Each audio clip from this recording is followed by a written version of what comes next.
Now, followers of my channel will know that this camera is something that I've been getting really good use out of so far this year. But one of the things that I love about the X100 series of cameras is the fact that you can customize them to your desire and really make them yours. So in this video, I'm going to go through my top 7 accessories for the Fuji X100VI. It's a camera that I've been using extensively this year, and these accessories have all helped me to generate slightly better images in one way or another. And I think they're all worth looking into if you have this camera. So without further ado, let's dive right in. Now, I'm going to start with what I think is the most important one, and it's the only one on this list that I think is completely mandatory if you have a camera like this. And that is the lens filter mount. Now, obviously, a benefit of this is it allows you to mount any type of filter to the outside of your lens. And we'll get onto my filter of choice in just a second, but it also enables many other things with this camera. The first is obviously it allows you to stop any scratches happening to the front of the lens. With the X100 series, obviously everything is all in one. I can't swap out a lens if I get a small ding or scratch on the outside of it, which means that essentially the camera is completely written off if you get any kind of mark or scuff that affects your image quality. So having a lens filter on this is, in my opinion, absolutely critical to ensure that I don't completely ruin my investment from day one. But the other important thing is if you're like me and you take this camera out in inclement conditions, if you're hiking about and really using this as a travel camera, then the actual body of the camera is weather sealed, but the lens isn't unless you put a filter on front of it. So really it's an absolute no-brainer.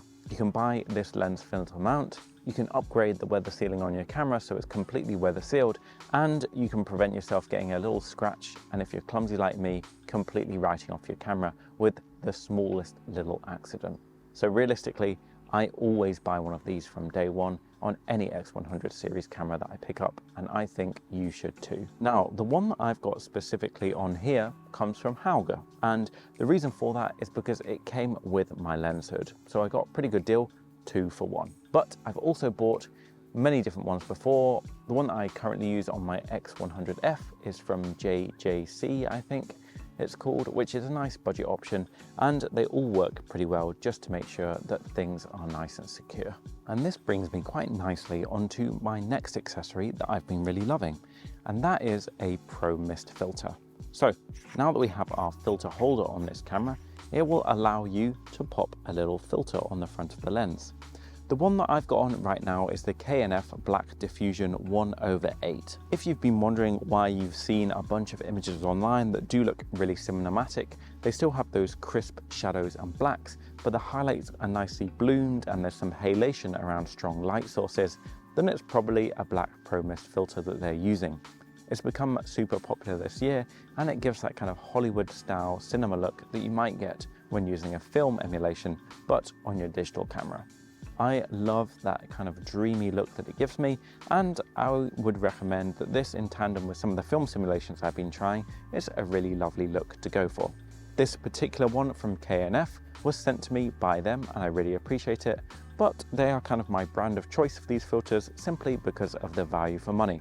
They cost about £20 on Amazon, they arrive next day shipping, and overall I have absolutely no complaints about the build quality, so I think they're excellent value for money. And if you'd like to pick one up or any of the other products in this video, I'll do my best to have a link in my description that goes straight to them.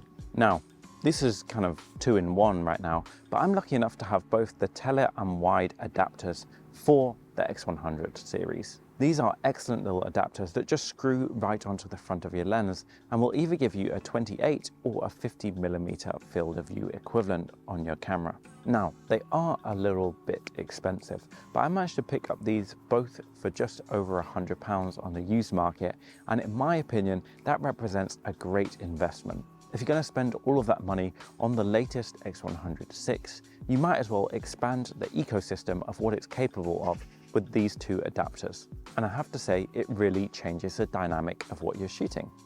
I have a video all about the wide adapter, which is my favorite, and that 28mm of view has become one of my favorite focal lengths to shoot at over the past couple of months.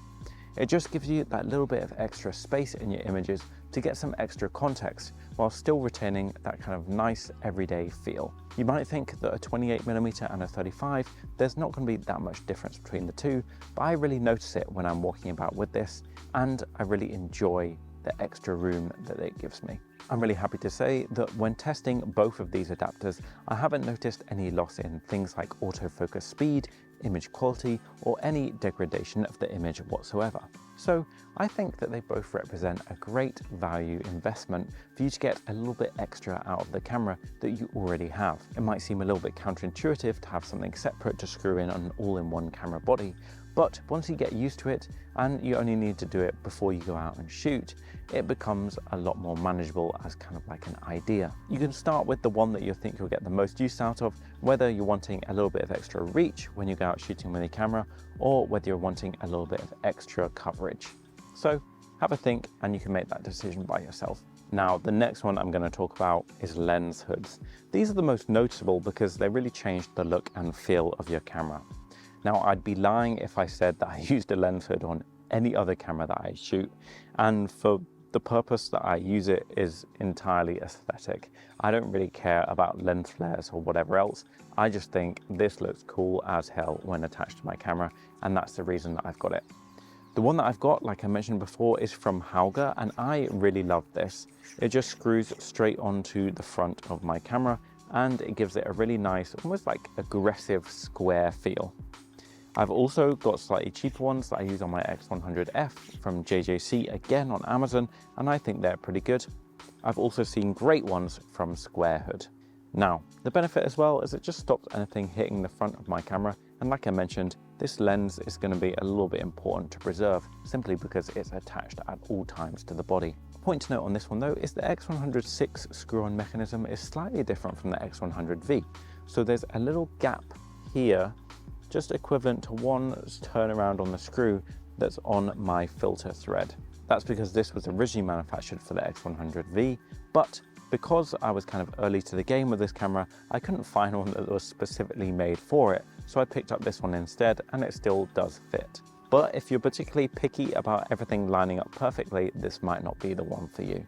A final point to note is that this one you have to screw and unscrew, which if you do want to attach it can be a little bit onerous, but the super cheap one that I picked up for my Fuji X100F, I think it just cost me £10 and has a much more handy attaching and detaching mechanism than this one does. So if that's something that's going to be important to you, then maybe consider that as well.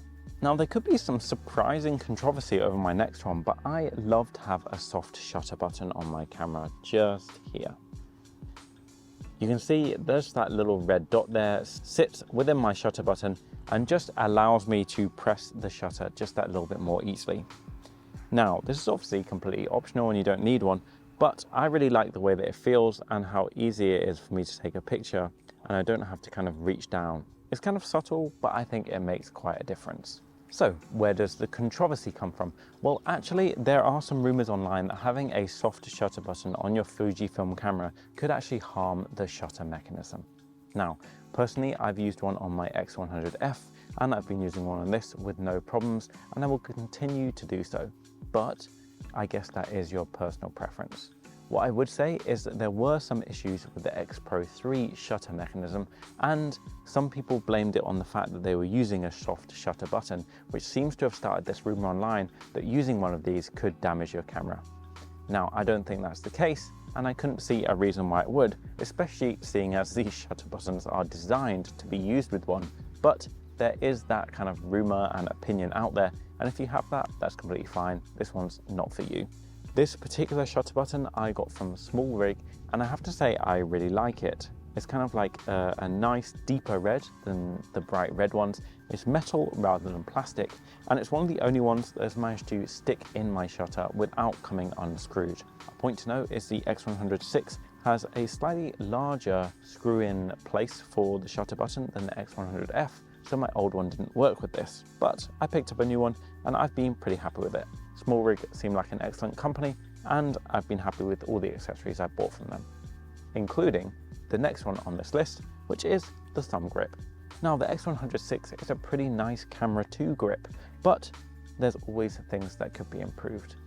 I found that this thumb grip is particularly good when taking vertical shots. My thumb can just rest right here, and it's much easier to now wield this with one hand. I'm not gripping on the underside anymore and kind of grasping for something to cling onto. Everything locks really solid, and it's really nice to have this as an accessory.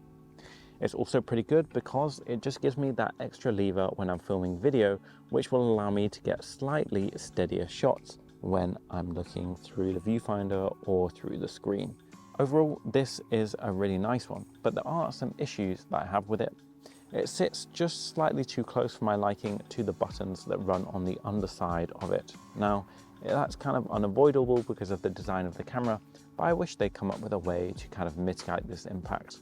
Luckily for me, I don't seem to use these two buttons that much. This dial is something I use a lot, and it's just fine. I can get my thumb in there just about okay, so it's not too bad. Overall, I didn't think that I would want a thumb grip when I first started using this camera, but after I bought it, I found myself gripping it really nicely using it, and now I would think I would struggle to take it off. So, big recommendation from me. The final accessory on my list is to get yourself a nice strap. This just makes all the difference when I can pop it around my neck, and it just feels good to carry it around with me now. Now, there are several different variations of strap. I have to say the default one that came with this camera is actually quite nice, but I did go ahead and replace it. I'm a fan of the rope straps for a number of reasons. I think this is very easy because it doesn't have a twist in it, which always drives me insane with normal camera straps. But it's also quite a lightweight camera, so you don't need something super industrial to carry it around with you. This particular one is from an Amazon brand called VKO, and I have to say I've been quite impressed with it. I originally picked it up for my X100F, and I've been using it ever since. It does have a few signs of wear and tear now, but overall, it still looks pretty great. I love the brown leather. I think it goes really well with my camera, and it has some red stitching on it which matches my soft shutter button and just brings the whole thing quite nicely together. Overall, I don't think I paid much more than £10 for this strap, which I think represents excellent value. But if I was to spend a little bit more money and upgrade to one, I definitely have one in mind already. This one from Woodgate Leather looks excellent, and although at £85 a little bit expensive, it looks like care and attention has really gone into making this product, which I can get behind. So there we go. Those were the 7 most used accessories that I picked up for my Fuji X100VI. Let me know what you think of all of the products that I've listed. Did I miss anything? Let me know in the comment section below. I'm going to include links to as many of the products that I can find as possible in the description if you want to pick up anything for yourself. And I'd be interested to know how you've kitted out your X100 series of camera to make it that little bit more personable. And we've been doing really well with all the support in these videos. It makes all the difference to inspire and motivate me to make even more of them in the future. Let me know if you have any questions in the comment section below, and I'll see you next week.